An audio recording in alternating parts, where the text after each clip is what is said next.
اس زمانے میں تلوار مسلمانوں کے ہاتھ میں تھی اور ان یہودیوں کو پکڑ کے لایا جاتا اور یہ ذبح کیے جاتے تھے. ہم نے تلوار ان کو پکڑا دی, ہم نے تلوار چھوڑ دی. اور جب ڈنڈا چوروں کے ہاتھ میں آ جاتا ہے تو کسی کی جان اور مال محفوظ رہ سکتا نہیں رہ سکتا. جو باتیں ہم یہ کرتے ہیں کہ رب ذوالجلال فرماتے ہیں اولئک ہم شر البریہ, وہ بدترین لوگ ہیں, یہی باتیں وہ آپ کے بارے میں کہتے ہیں. وہ کہتے ہیں ہمیں ایسے دشمن سے لڑ رہے ہیں جو انسان نہیں ہے, وہ آپ کو انسان کا درجہ دینے کو تیار نہیں ہے. اللہ تعالیٰ کے نبی کی امت اتنی ذلیل ہو گئی, رب کا کلمہ اتنا ہیج ہو گیا کہ اس کو پڑھنے والوں کو یہ کہا جائے.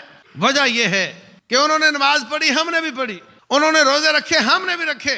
نبی صلی اللہ علیہ وسلم نے 1 حج کیا, ہم نے 10 کیے. انہوں نے 4 عمرے کیے, ہم نے 40 کیے.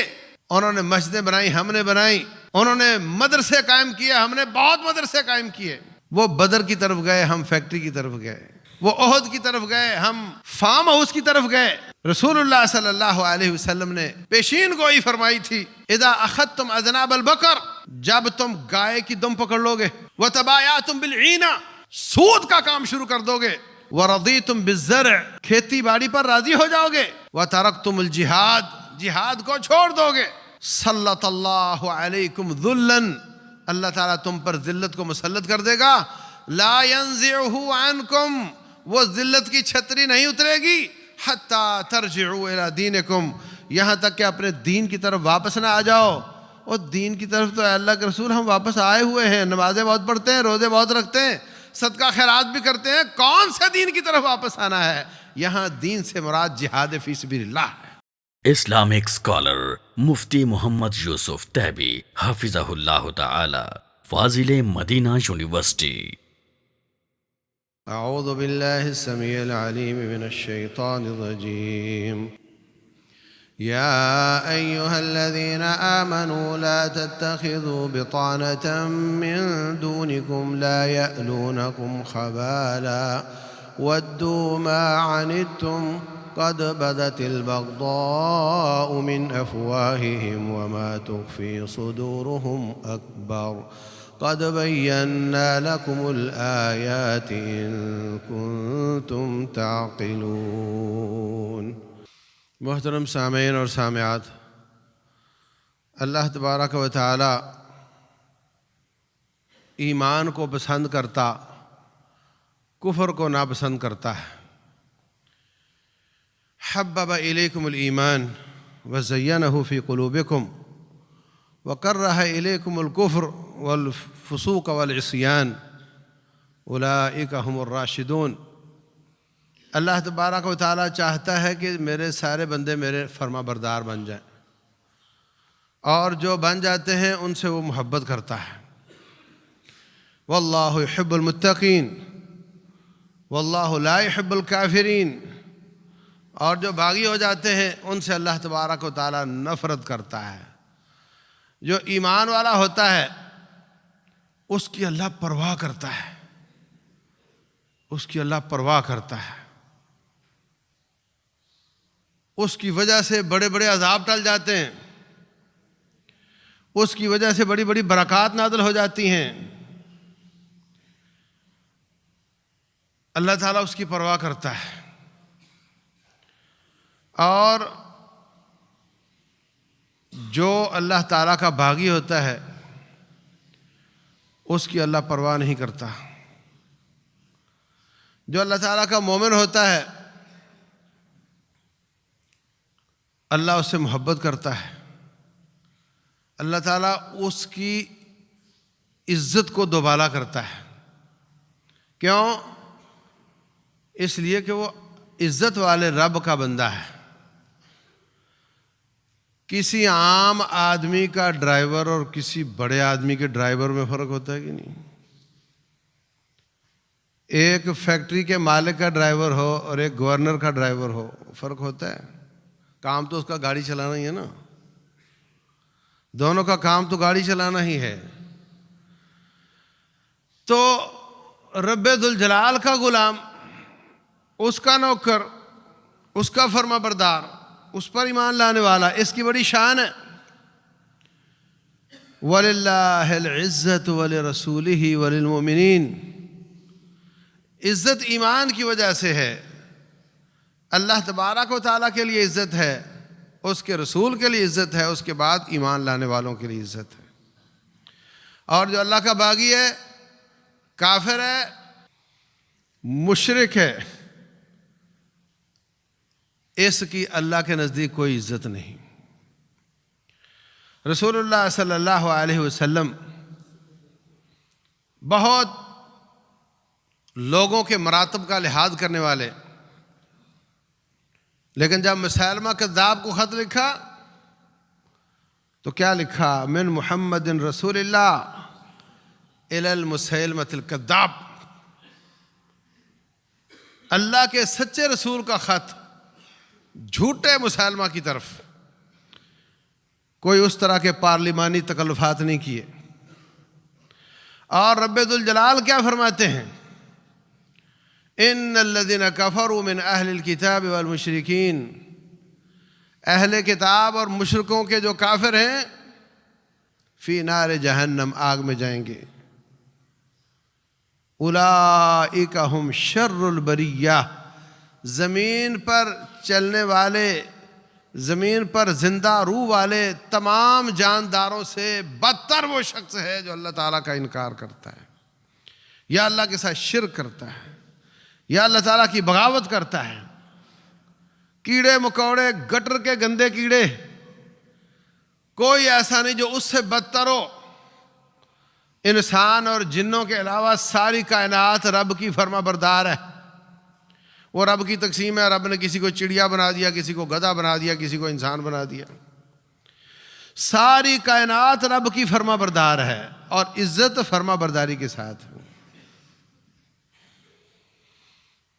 صرف جن اور انسان کو اختیار ملا تھا، ان کے پاس فرما برداری اور نافرمانی کا اختیار بھی ہے، اور ان کے بارے میں یہ تصور بھی ہے کہ کوئی فرما بردار ہوگا، کوئی نافرمان ہوگا، ورنہ باقی تمام مخلوقات کے بارے میں یہ تصور ہی نہیں کہ ان میں کوئی نافرمان ہوگا، وہ سب فرما بردار۔ جاندار تو جاندار،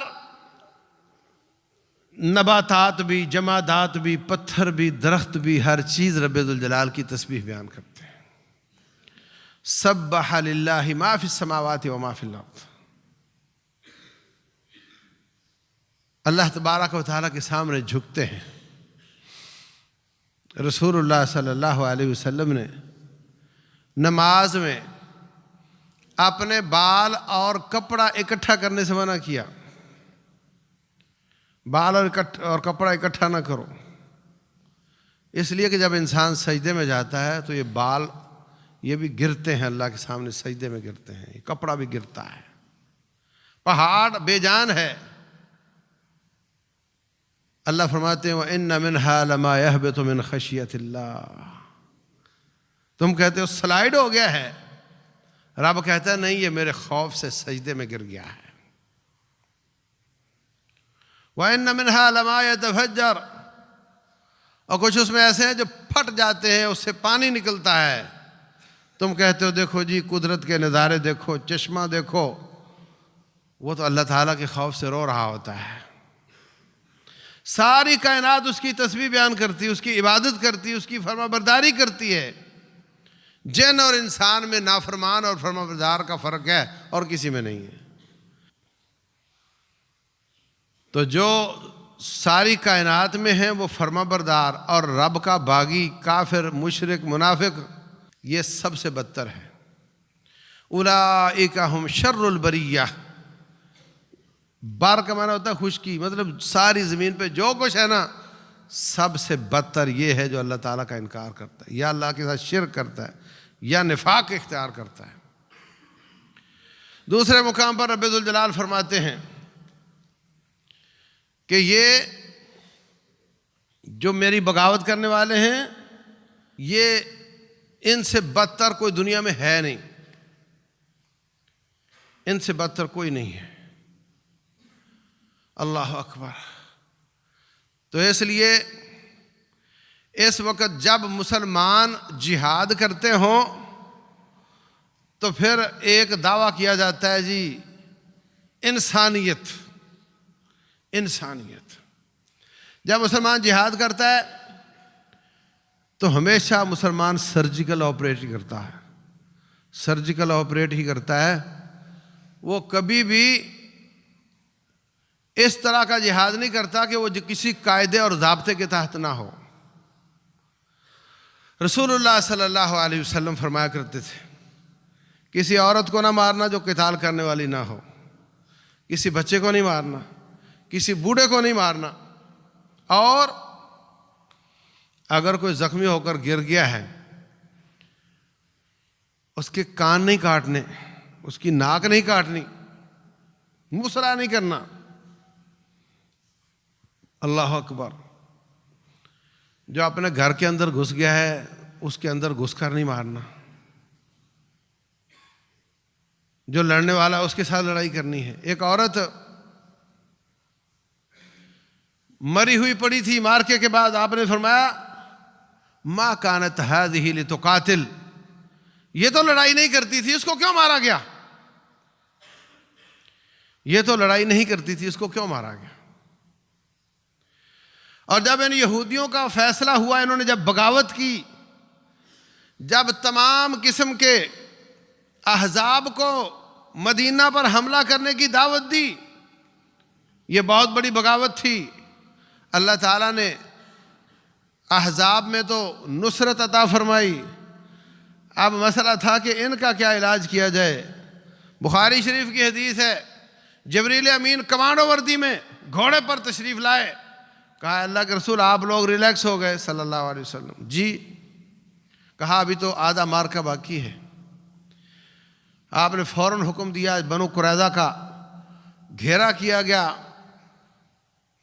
انہوں نے حضرت سعد بن معاذ کا فیصلہ قبول کیا۔ فیصلہ کیا تھا؟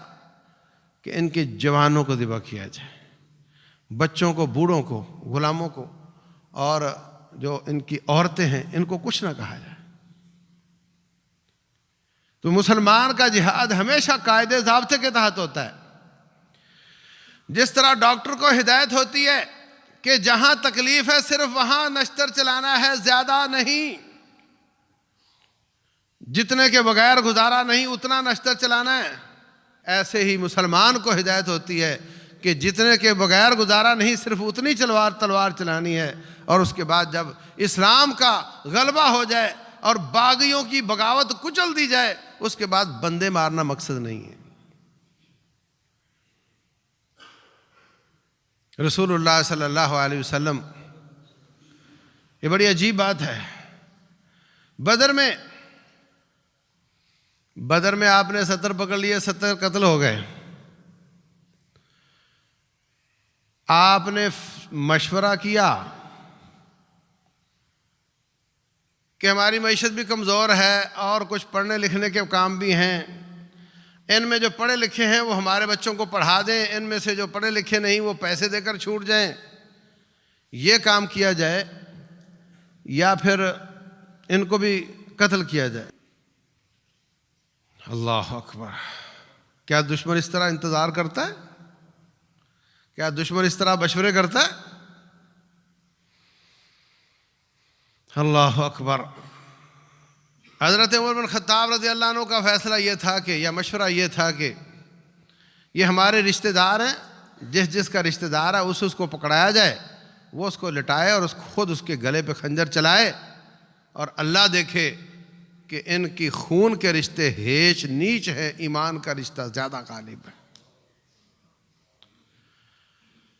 باقی ساتھیوں کا مشورہ یہ تھا، اکثریت کا، کہ ان کو ہمارے رشتہ دار ہیں، ان کو بہت بڑی چوٹ لگ گئی ہے، انہوں نے آج کا منظرنامہ دیکھ لیا ہے، اگر اندر تھوڑی بہت عقل ہوئی تو سمجھ آ جائے گی، ان کو ایک موقع دینا چاہیے۔ آپ نے اکثریت کے فیصلے کو قبول کیا، ان کے ساتھ طے کر لیا کہ ہم ان کو چھوڑیں گے، جو اپنا قیمت دے سکیں وہ، اور جو نئے بچوں کو پڑھا کر ان کو چھوڑ دیا جائے۔ اللہ تبارک و تعالیٰ نے قرآن میں آیات نازل کر دی، ما کان لنبی ان یکون لہ اسریٰ حتی یثخن فی الارض، نبی کے لیے لائق نہیں کہ اس کے قیدی ہوں یہاں تک کہ وہ گلے نہ کاٹ دے، ان کے خون نہ بہا دے۔ دنیا کا مال چاہتے ہو؟ واللہ یرید الآخرہ، اللہ آخرت چاہتا ہے۔ لولا کتاب من اللہ سبق، اگر ہم نے پہلے سے آپ کو سزا نہ دینے کا عزم نہ کیا ہوتا تو آج بدر کے قیدی چھوڑنے پر آپ کو اللہ کا عذاب آ جاتا۔ اور رسول اللہ صلی اللہ علیہ وسلم فرماتے ہیں آ کیا جاتا، میں نے آیا ہوا دیکھا ہے۔ آپ رو رہے ہیں۔ عمر بن خطاب پوچھتے ہیں جی کس بات پر رو رہے ہیں؟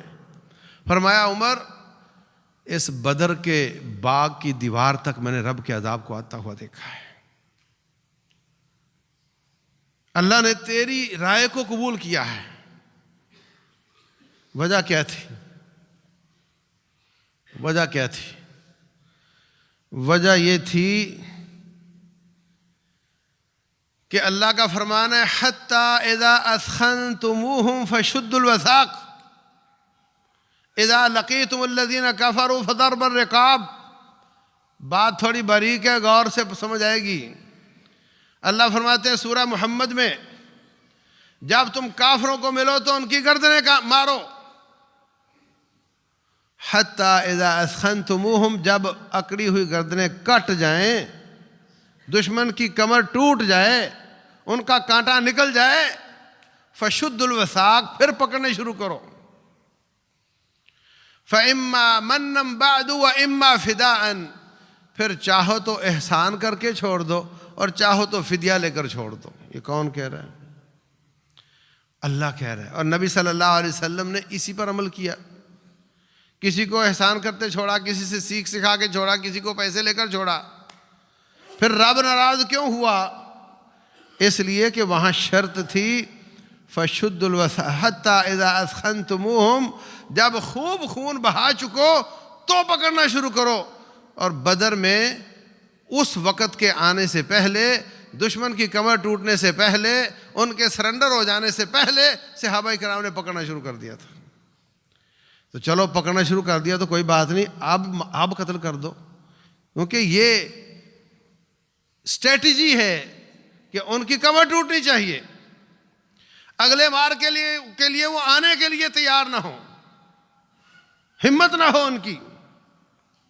لیکن چاچے تائے مامے رشتہ دار تو تھے سارے، وہ کہتا بھتیجے مجھے جلدی پکڑ لو ورنہ کوئی مار جائے گا، وہ کہتا بھانجے مجھے جلدی پکڑ لو ورنہ کوئی مار جائے گا۔ تو ان کو پکڑنا شروع کر دیا۔ جس کو بھائی نے پکڑنا شروع کر دیا اب اس کو کوئی مار نہیں سکتا۔ تو اللہ نے فرمایا کہ جب تک خوب خون نہ بہہ جائے، ان کی کمر نہ ٹوٹ جائے، اس وقت تک پکڑنے شروع نہ کرو۔ انہوں نے اس سے پہلے پکڑنے شروع کیے۔ یہ وجہ تھی کہ اللہ تعالیٰ نے فرمایا کہ اب ان کو کاٹنا چاہیے تھا، ورنہ اصل قاعدہ تو یہی ہے کہ جو بعد میں پکڑے جائیں ان کو چاہو احسان کر کے چھوڑ دو، چاہو پیسے لے کر چھوڑ دو، یا کوئی مفاد لے کر چھوڑ دو۔ تو میرے عزیز بھائیوں، جو باریک بات ہے وہ یہ ہے کہ رسول اللہ صلی اللہ علیہ وسلم کے پاس جبریل آئے، کہنے لگے جی اللہ تعالیٰ ناراض ہوا ہے تو اب دو شکلیں ہیں، یا تو ان کو کاٹ دو یا پھر اگلے سال یہ حملہ کریں گے اور تمہارے اتنے ہی کاٹے جائیں گے۔ اللہ اکبر! تو پھر کاٹ دینے چاہیے تھے نا، کہ میرے پاک باز صحابہ جائیں گے اور یہ گندے پلید مشرک۔ لیکن قربان جاؤں میرے مصطفیٰ علیہ الصلوۃ والسلام پر، وہ اس قدر سرجیکل ہیں کہ جس کے بغیر کاٹے کے گزارا ہوتا ہے اس کو نہ کاٹا جائے، اور جتنا ان کو ٹائم مل سکتا ہے ان کو دیا جائے، اور جتنا ان کو سنبھلنے سوچنے سمجھنے کا وقت چاہیے ان کو زیادہ سے زیادہ دیا جائے، تاکہ میں ان کو بھی لے کر جنت میں چلا جاؤں۔ آپ نے دوسرا آپشن پسند کیا کہ میں ان کو چھوڑ رہا ہوں، اگر مجھ پہ رب نے چھوڑا ہے تو میں ان کو چھوڑ رہا ہوں، اگلے سال 70 کٹوا لوں گا، وہ بھی جنت میں جائیں گے، اور ان میں سے بھی جن کو سمجھ آ گئی وہ بھی جنت میں جائیں گے۔ کیا کافر کی لڑائی اور جہاد برابر ہو سکتا ہے؟ کہاں یہ سوچ کہ اپنے ساتھی کٹوا کر بھی ان کی ہدایت کا سامان کر رہے ہیں، اور ایسا بھی ہوا۔ ان میں آپ کا داماد ابو العاص تھا رضی اللہ عنہ، وہ مسلمان ہو کر کے بعد میں آ گیا، بچ بھی گیا، مسلمان بھی ہو گیا۔ اور کئی تھے جو اس وقت بچے، اللہ نے ان کو ہدایت عطا فرمائی، اسلام کے سپاہی بنے، لیکن اگلے سال احد میں 70 شہید ہوئے۔ ان میں آپ کا چچا حمزہ بن عبد المطلب بھی تھا رضی اللہ عنہ۔ ان میں بڑے بڑے کبار صحابہ کرام تھے۔ آپ نے ان کی شہادتوں کو قبول کیا کہ دنیا سے تو جانا ہی ہے، مارکے میں جائیں گے، شہادتوں کے تاج سجا کر جائیں گے، اور اس کے مقابلے میں یہ جتنے کم از کم قتل ہوں، جتنے کم از کم قتل کرنے سے گزارا چلتا ہو، اتنے کم از کم قتل ہوں۔ اللہ اکبر، اتنی احتیاط بتائی، سبحان اللہ۔ حضرت بخاری شریف کی حدیث ہے، حضرت اسامہ بن زید رضی اللہ عنہ، ان کو ایک مارکے کا رئیس بنایا۔ یہ اپنی فوج لے کر جا رہے ہیں، ابھی جہاں پہنچنا ہے وہاں نہیں پہنچے، جہاں پہنچنا ہے وہاں نہیں پہنچے، ابھی راستے میں گڈریا بکریاں ہانکتا ہوا آ رہا، کافی ساری بکریاں، وہ اکیلا ہے۔ ان کو دیکھ کر کہتا ہے میں مسلمان ہوا، میں مسلمان ہوا، اشہد ان لا الہ الا اللہ واشہد ان محمد رسول اللہ رضی اللہ عنہ۔ حضرت اسامہ کہنے لگے اچھا تو اب تمہیں موت نظر آ رہی ہے تو اس لیے کلمہ پڑھ رہے ہو؟ اس کو تلوار ماری، کاٹ کر سائڈ پہ کیا، اور اس کی ساری بکریاں ساتھ لیں اور نکل گئے۔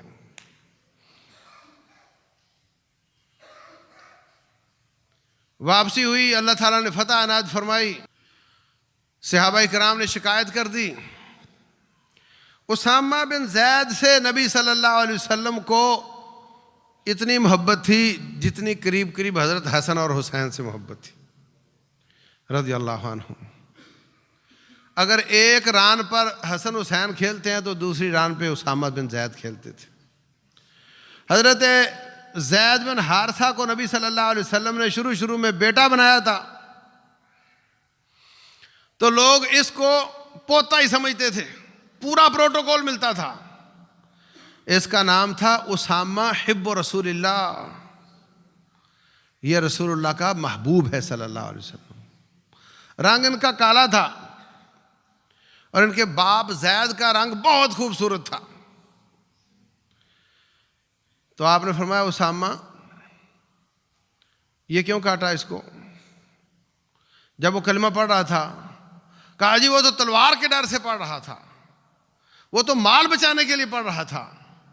فرمایا تو نے اس کا سینہ پھوڑ کر دیکھا تھا؟ ہلا شککت قلبہ؟ اسامہ ماذا تفعل اذ یأتی یوم القیامت بلا الہ الا اللہ؟ جب وہ قیامت والے دن لا الہ الا اللہ پڑھتا ہوا آئے گا تو اسامہ تیرا کیا بنے گا؟ آپ نے اتنا شدید ڈانٹا اور فرمایا اللہم انی ابرأ الیک مما صنع اسامہ۔ کہا یا اللہ میں محمد کا اس کے اس فعل سے کوئی تعلق نہیں، میں نے اس کو نہیں کہا تھا، یا اللہ میں اس فعل سے برات کا اظہار کرتا ہوں صلی اللہ علیہ وسلم۔ ایک بندہ کاٹا ہے اور وہ ہمارے ہزاروں کاٹ رہے ہیں، لاکھوں کاٹ چکے ہیں۔ کبھی پوچھ گچھ ہوئی کسی کو؟ یہ فرق ہے دہشت گردی میں اور اسلام میں۔ حضرت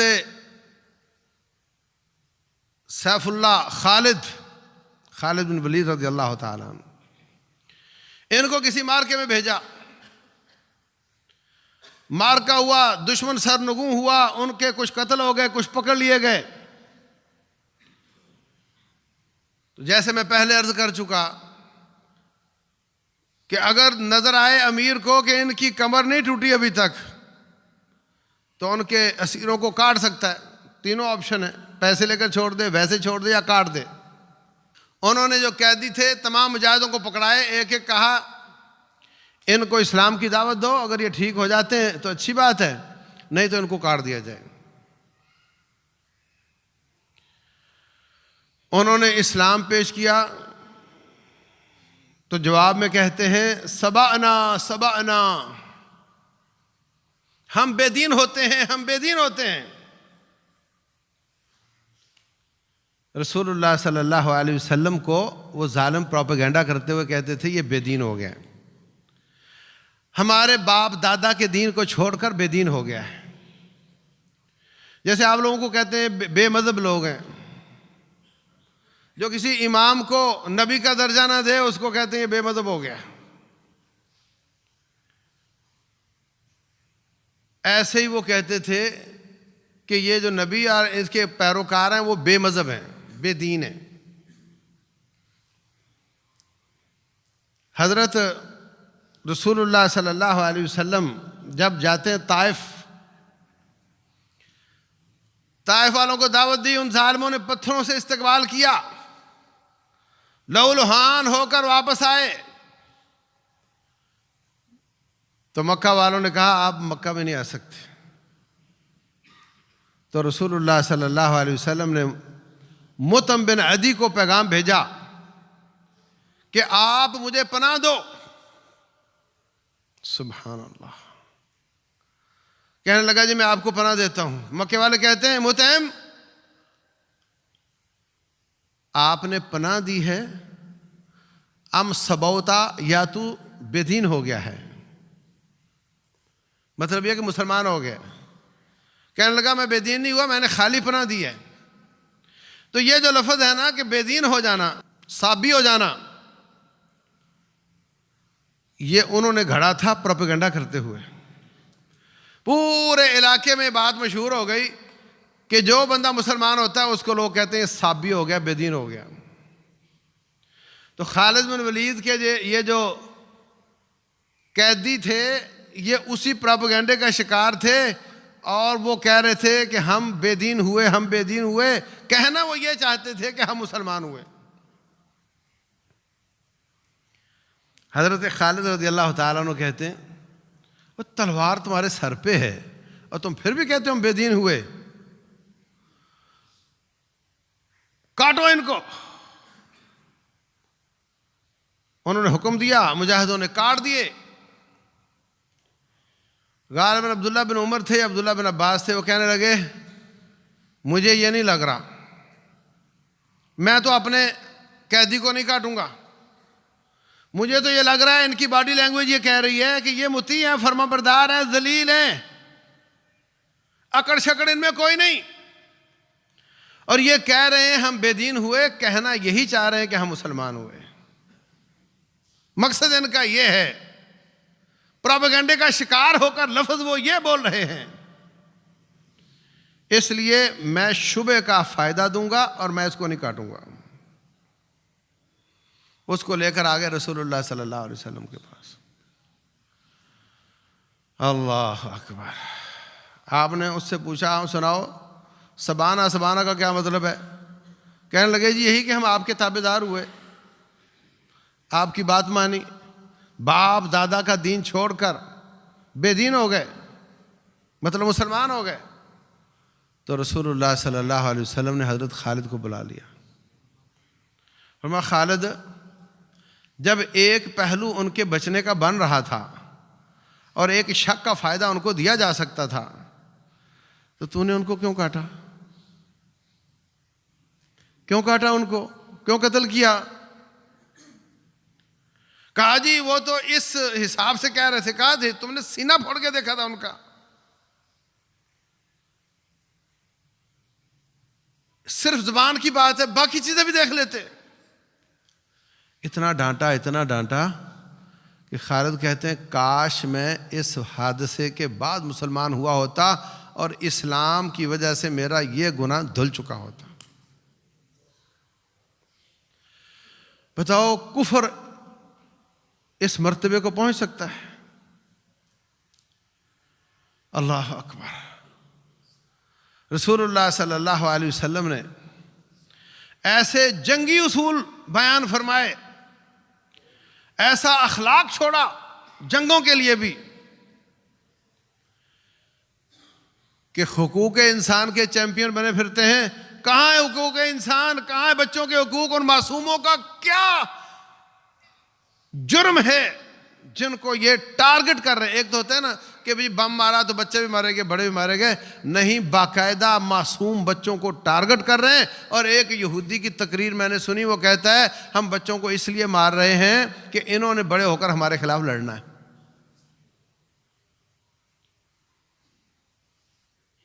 لیکن یہ سارا قصور کس کا ہے؟ کس کا قصور ہے؟ اس زمانے میں تلوار مسلمانوں کے ہاتھ میں تھی اور ان یہودیوں کو پکڑ کے لایا جاتا اور یہ ذبح کیے جاتے تھے۔ ہم نے تلوار ان کو پکڑا دی، ہم نے تلوار چھوڑ دی، اور جب ڈنڈا چوروں کے ہاتھ میں آ جاتا ہے تو کسی کی جان اور مال محفوظ رہ سکتا؟ نہیں رہ سکتا۔ جو باتیں ہم یہ کرتے ہیں کہ رب ذوالجلال فرماتے ہیں اولئک ہم شر البریہ، وہ بدترین لوگ ہیں، یہی باتیں وہ آپ کے بارے میں کہتے ہیں۔ وہ کہتے ہیں ہمیں ایسے دشمن سے لڑ رہے ہیں جو انسان نہیں ہے، وہ آپ کو انسان کا درجہ دینے کو تیار نہیں ہے۔ اللہ تعالیٰ کے نبی کی امت اتنی ذلیل ہو گئی، رب کا کلمہ اتنا ہیج ہو گیا کہ اس کو پڑھنے والوں کو یہ کہا جائے۔ وجہ یہ ہے کہ انہوں نے نماز پڑھی، ہم نے بھی پڑھی، انہوں نے روزے رکھے، ہم نے بھی رکھے، نبی صلی اللہ علیہ وسلم نے 1 حج کیا، ہم نے 10 کیے، انہوں نے 4 عمرے کیے، ہم نے 40 کیے، انہوں نے مسجدیں بنائی، ہم نے بنائی، انہوں نے مدرسے قائم کیے، ہم نے بہت مدرسے قائم کیے۔ وہ بدر کی طرف گئے، ہم فیکٹری کی طرف گئے، وہ احد کی طرف گئے، ہم فارم ہاؤس کی طرف گئے۔ رسول اللہ صلی اللہ علیہ وسلم نے پیشین گوئی فرمائی تھی، اذا اخذتم اذناب البقر، جب تم گائے کی دم پکڑ لو گے، وتبایعتم بالعینہ، سود کا کام شروع کر دو گے، ورضیتم بالزرع، کھیتی باڑی پر راضی ہو جاؤ گے، وترکتم الجہاد، جہاد کو چھوڑ دو گے، سلط اللہ علیکم ذلا، اللہ تعالیٰ تم پر ذلت کو مسلط کر دے گا، لا ينزعہ عنکم، وہ ذلت کی چھتری نہیں اترے گی، حتی ترجعوا الی دینکم، یہاں تک کہ اپنے دین کی طرف واپس نہ آ جاؤ۔ اور دین کی طرف تو اللہ کے رسول ہم واپس آئے ہوئے ہیں، نمازیں بہت پڑھتے ہیں، روزے بہت رکھتے ہیں، صدقہ خیرات بھی کرتے ہیں، کون سے دین کی طرف واپس آنا ہے؟ یہاں دین سے مراد جہاد فی سبیل اللہ ہے۔ اور جو قوم مرنا نہیں جانتی وہ مارنا بھی نہیں جانتی، جن کو مرنا نہیں آتا وہ مار بھی نہیں سکتے، اور جن کو مرنا نہیں آتا وہ جی بھی نہیں سکتے۔ دنیا کی بزدل ترین قوم کا نام یہودی ہے، اور میں اپنی طرف سے نہیں کہتا۔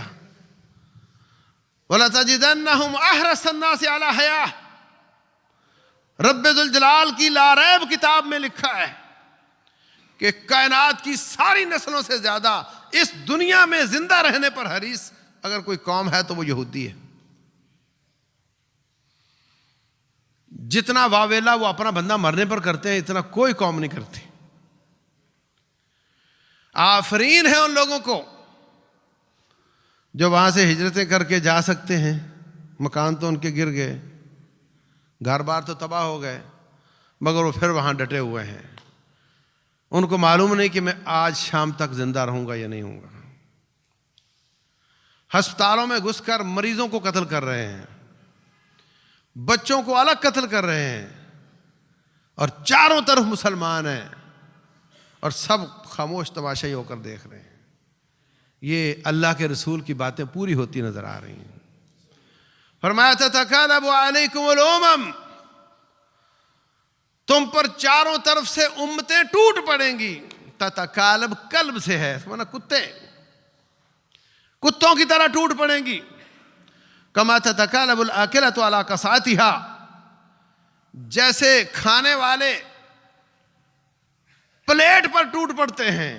کبھی 11 رات کے بجے ہوں اور ولیمے کا اچانک کھانا کھل جائے تو پھر جو حشر ہوتا ہے لیگ پیس کا اور جو حالت ہوتی ہے کھانے کی، فرمایا اس طرح وہ ٹوٹ پڑیں گے مسلمانوں پر.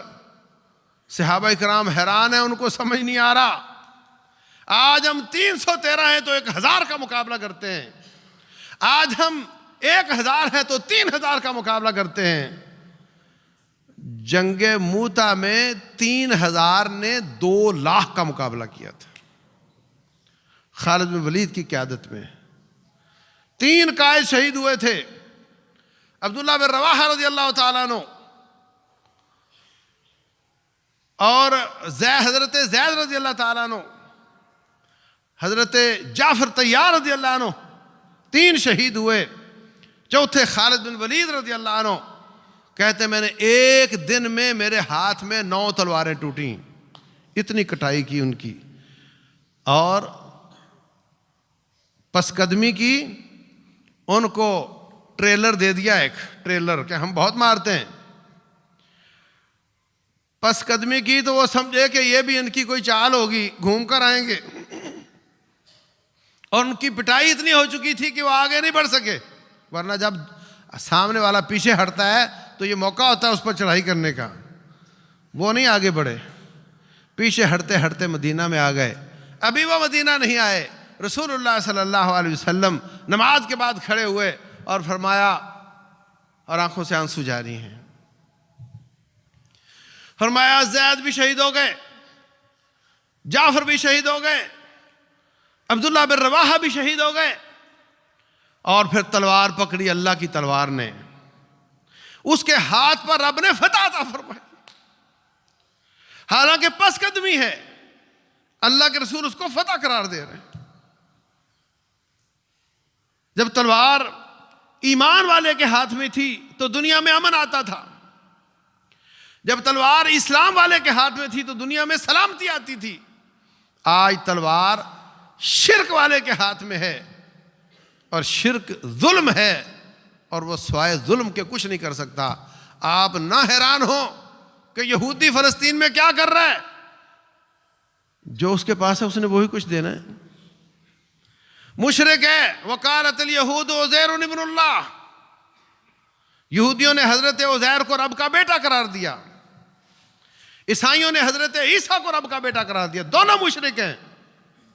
شرک والے سے ظلم کے سوا کسی چیز کی امید نہیں کی جا سکتی. بڑی خام خیالی ہے ان لوگوں کی جو آج بھی ان کے ترانے پڑھتے ہیں. ہوش کرو، آنکھیں کھولو. کون سی سیولائزیشن، کون سی حقوق انسان، کون سے ہیومن رائٹ، کہاں ان کا میڈیا. یورپ میں بی بی سی کے دفتر کے باہر لوگ کافر مظاہرے کر رہے ہیں کہ تم ظالموں کا ساتھ دے رہے ہو اور سچی خبر نہیں دے رہے ہو. اور ہمارے ہاں بی بی سی آگے ہے، حدیث اور قرآن پیچھے ہے. انا للہ و انا الیہ راجعون. کوئی مسلمان خبر دے تو کہتے ہیں نہیں غلط ہو سکتی ہے. B B C, C N N, ہاں نہیں یہ ٹھیک ہوگا، یہ ٹھیک ہوگا. سارا میڈیا ان کے ساتھ، یورپ ان کے ساتھ، اور وہ سارے ہی کافر، سارے ہی ظالم. ان الشرک لظلم عظیم. وہ سارے کے سارے مل کر ظلم کر رہے ہیں. اور چاروں طرف مسلمان ان بکریوں کی طرح، جب ایک بکری کو پکڑ لیا جاتا ہے اور باقی دیکھ رہی ہوتی ہیں اور وہ اس کو کھا رہے ہوتے ہیں، ادھیڑ رہے ہوتے ہیں، جگڑ رہے ہوتے ہیں. اور یہ ڈراپ سین ہوا ہے، یہ ابتدا نہیں ہے. ابتدا بہت پہلے ہوئی تھی، جب انہوں نے تمہیں قرضے دے کر مقروض کیا تھا. ابتدا بہت پہلے ہوئی تھی جب انہوں نے تمہیں جہاد سے دور کر دیا تھا. ابتدا بہت پہلے ہوئی تھی جب انہوں نے تمہیں بے حیائی کی دیگ میں تمہارا گوشت گلانا شروع کیا تھا. اس وقت ابتدا ہوئی تھی. اب نہ اندر وہ جذبہ ہے، نہ وہ ایمان ہے، نہ وہ غیرت ہے کہ ہم جا کر وہاں کچھ کر سکیں، اور نہ وہ مہارت ہے کہ ہم وہاں جا کر کوئی کر سکیں. اور اسی طرح کی مسلمانوں پر حکومتیں مسلط ہیں کہ وہ کسی کو وہاں نہ جائیں گی نہ جانے دیں گی. یہ پیش بندی انہوں نے سال ہا سال پہلے کی تھی. آج تو ڈراپ سین ہوا ہے. ان دنوں کے لیے سارا کچھ کیا گیا تھا جو آج ہماری آنکھیں دیکھ رہی ہیں. ہمارے ہاتھ پاؤں پہلے باندھے گئے تھے اور اس وقت خوش ہوتے تھے. ہاں میں نے اتنا قرضہ لے لیا ہے، اتنے میں سڑکیں بنا دوں گا اور اس سے میری قوم کا معیار زندگی بلند ہوگا. ہم کہتے تھے واہ بھائی واہ. وہ مشرف کہتا تھا میں نے اتنا کام کیا ہے، میں نے یہ کیا ہے، میں نے وہ کیا ہے، اور میں نے اتنا سود کم کر دیا ہے، اب گاڑیاں روڈوں پر آئیں گی اور معیار زندگی بلند ہو جائے گا. اب جناب موٹر سائیکل والے کاروں پہ ہوں گے. ہم کہتے تھے واہ بھائی واہ، بڑی بات. یہ لچھن ان کے نہیں ہوتے جنہوں نے اللہ کے لیے جانیں دینی ہوتی ہیں. ان کے حکمران باقاعدہ کوشش کر کے ان کے معیار زندگی کو کم رکھنے کی کوشش کرتے ہیں. کہ حضرت عمر بن خطاب رضی اللہ عنہ کے زمانے میں آپ تصور کرو، روس اور امریکہ فتح ہو چکے تھے اور ان کی غنیمتیں مدینہ میں آ کر کے بٹ کے جا چکی تھیں، اور مدینہ کی گلیاں کچی تھیں، نہ سیوریج تھا، نہ پانی تھا، نہ گیس تھی، نہ بجلی تھی. ایسا نہیں کہ ان کے پاس پیسہ نہیں تھا، ان کے پاس پیسہ لگانے کی جگہ نہیں تھی، مگر انہوں نے اس کو ترقی نہیں سمجھا جس کو تم ترقی سمجھتے ہو.